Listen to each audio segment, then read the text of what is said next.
Hi there FMPS. In July this year the Olympic Games are going to be held, and when I think about the Olympic Games I think about athletics as a sport.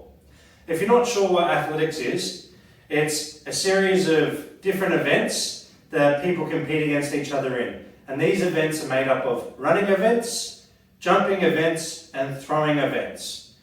The running events fall under the category of track events because they're ran on a track. The jumping and the throwing events are classed as field events because the throwing happens on a field and the jumping sort of happens on a track as well, but it's still classed under the field area. Now, with these events, people compete against each other to see who the fastest runner is, to see who can jump the highest and the furthest, and to see who can throw the furthest.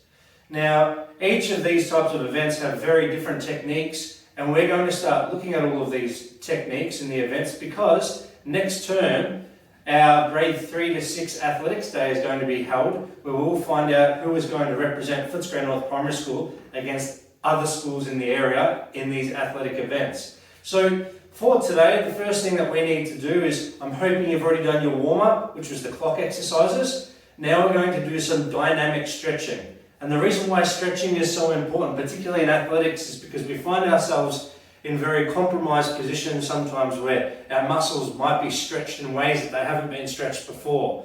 And we sort of have to think about our muscles like elastic bands, that if they're really cold and we try to pull them and stretch them, they're going to snap. So we need to warm them up first. So I want you to copy some of the dynamic stretching I'm going to do now. And by dynamic, I mean stretching that involves moving at the same time. I'm not a big fan of static stretching. So here we go. First thing we're going to do is some arm circles and stepping side to side.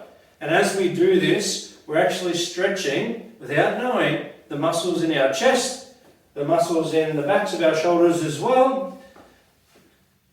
And you can sort of feel in your biceps a little bit too along here. So I'm stepping side by side, or side to side, and as I'm doing that I'm sort of warming up my legs too. Our arms are going forward for these circles, and now let's do some backwards swings with them as well. Now I'm more of a fan of this dynamic stretching because it warms up the muscles at the same time as stretching them. Alright, our shoulders and arms there are nice and warm. Now this one's going to look a little bit funny, but you might have actually seen some swimmers doing it at the last Olympic Games, and we're going to do some hug stretches where we're going to slap our arms around our body, open our arms backwards and forwards. Sort of looks like you're giving yourself a hug. Same thing again, we're stretching the muscles at the backs of our arms called our triceps. We're stretching our shoulders and our chest and our biceps here as well. It's a bit of a funny stretch, this one. So we've stretched and warmed up the upper part of our body. Now we should look at stretching our lower limbs as well, which are going to be very important for the techniques that we're learning today. So we need to do some dynamic leg swings, and to do this you can swing your leg backward and forward, maintaining your balance. Make sure you've got plenty of room around as well for this. You can get your arms into the action almost like you're running. And if you do this right, you should feel a nice stretch in the back of your leg, which is your hamstring. And if you bend your leg back, you should feel a nice stretch in the front of your leg, which is called your quadricep or your quad. You could also feel a bit of a stretch across your stomach and in your hip flexors, and that's a good thing. And if you're having a bit of trouble standing on one leg doing this, you can always hold on to a wall to give yourself some balance as well, or maybe a chair. Alright, let's swap over the sides. Kicking nice and high forward with a nice straight leg when I go forward, and when I come back, really reaching my leg back and bending my heel up, or my knee, sorry, and touching my heel on my backside or my bottom. So I'm up here, really bending that leg back when I go back, really straightening it when I go forward. You can probably see I'm a bit more flexible on my right leg because I'm actually right-legged. And that's the leg I used to kick a football. Now we've done that, we can do some leg swings from side to side as well. Won't do too many of those. Okay, so everybody, the first technique I'd like to show you is for hurdling. And if you're not sure what hurdling is, it's a combination of events. It's like a running event, and I don't want to say it, but kind of like a jumping event. And the reason I don't want to say jumping is because we don't actually jump when we are doing hurdles. We run over the hurdles. And if you're not sure what a hurdle is, it's a little obstacle. It's about hip height, and it's set along the track, and as you're running, you need to go over them, okay? So for here, I'm going to pretend that I've got a hurdle, and my hurdle is going to be just a mat that I have here. Now, you don't actually have to worry about having anything to hurdle over, because you can just imagine that there's something there. Now, a lot of people, when they run up to a hurdle, they're going to turn into like Mario. And they'll come up here and then they'll go boing, and they'll jump over the hurdle. Now, we don't want to be doing that sort of stuff, because if my speed, pretend this is a running track, and if I'm running like this, and I stop and I have to bounce over something and come back down, all of my speed that was going forward is now going up in the air. I've had to stop. It's going to make me really slow. So what I would rather do is to run forward, and I'm going to kick my leg out and almost step, like you're taking a really big step over the hurdle, and continue forwards, and hopefully you can continue going forwards and not stop and go up. So to do this, I'm going to practice first. I'm going to walk up to my pretend hurdle, or in this case my mat, and as I come up, I'm going to kick my leg forward, and this is why that stretch was really important before. I'm going to kick, so my leg is nice and straight, my toes are pointed up when I do it as well, and I'm going to kick my leg up and over the imaginary hurdle. And as I do that, I'm going to fall forward and land on that leg, so it looks like this. Kick and over. And did you see what my back leg did? It pulled itself over once my front leg got over. So it came over, and at no point did I stop and jump over this hurdle. So I'll do it again. I walk up, I kick my leg forward, I step over it, and I drag my back leg. And forwards it looks like this. I kick, step, and drag. So the back leg has to come around. It's not going directly behind me, because I'll probably clip the hurdle and fall over. Once again, I walk up to it, kick, step, drag. And that was easy to get over it. And a little bit quicker, it looks like this. And you can see how that's a much faster way to clear over a hurdle than by stopping and jumping over it. Once again, I kick and drag. I haven't got a lot of space in here to do it. I'm hoping you have a little bit more space so you can go out to your footpath to practice it, but I would like you to practice your hurdling technique, please. And you could do it for 5 minutes, you could do it for 10 minutes, it's up to you. You could try it on both legs and see which one feels more comfortable going over first as well. But for me, it's always my right leg. Like I spoke about before, my right leg is a lot more flexible than my left leg. So I'll come up again, and you might notice that my hand's doing something. As my leg comes over the hurdle, my opposite hand is almost touching that knee. I'm coming forward. That's helping me keep my arm motion going as well. So I'll try it again. I'll come up and I'll kick, step, drag my foot over. Okay? Now everyone, you can pause this video here now.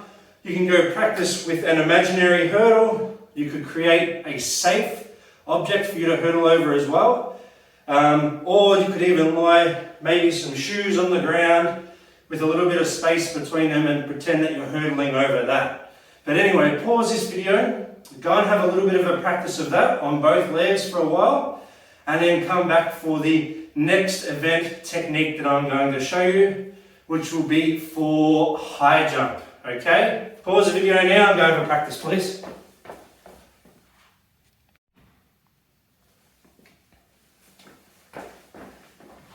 Okay, FMPS, you should be back from practicing your hurdling technique. Now, the next event that we're going to look at is high jump. And high jump's an event where people see who can jump the highest over a bar, with hopefully without that bar falling off and hitting the ground. Now, with high jump, there's two main types of jumps. You have the scissor jump which I believe is the safest, and that's what we're going to be learning. And then there's another type of jump called the Fosbury flop, but we're going to leave that for the experts to do, okay? Because that's a strange one where you don't land on your feet, you land on your back and your shoulders, which is definitely not the safest thing for us to be doing. So for the high jump, the scissor technique that I'm going to teach you, it's going to have a lot of similarities to the hurdling that we were just doing before. And that's because it's going to use one leg to kick up in the air and to pretty much pull us off of the ground. So what you'll find in athletics is that we are never jumping off 2 feet. And that's because jumping off 2 feet is actually going to take away from the height that you can jump, and it's going to take away from the distance that you can jump. So in this case, and for high jump also, I forgot to mention that if you jump off 2 feet, you're going to get disqualified, which means kicked out of the event. So for high jump, we need to jump off 1 foot. And what we're going to do is we're going to find out which foot we feel more comfortable with jumping off of.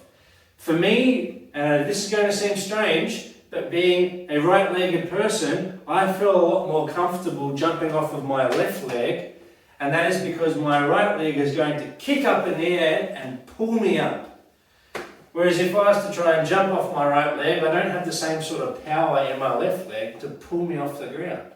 So what I want you to do, just to work out which leg feels more comfortable with, I want you to go around and I want you to swing one leg up in the air as high as you can, and I want you to push off the other one, and I want you to see which one feels better. So this is what my right one looks like. And you can see by kicking up in the air and by pushing off my leg on the ground, I was able to get a little bit of height.